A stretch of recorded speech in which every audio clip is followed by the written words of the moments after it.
Now time to hit those Game of the Week highlights. Now the sun was a little tricky out there tonight. Both teams ran out at the same time. Winfield taking on Herbert Hoover in this Week 2 Game of the Week.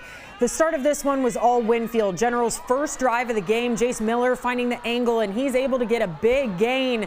Then that very next play, it's a quarterback keep as Chase Massey takes it almost that same route in for the 6. Winfield goes up 7-0 after their first 2 plays of this game.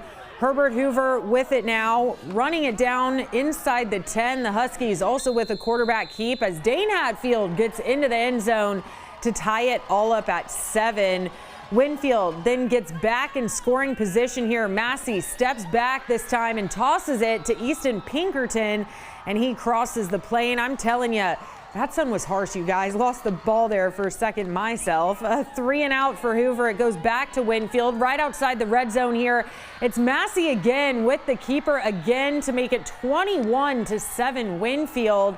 The Generals then scored another one before the half to go up 28-7. And I don't know if it was that sun going down or what, but Hoover was able to finally get some offense going in that second half. Winfield did stay in front of it, though, winning this one, the final 35-22.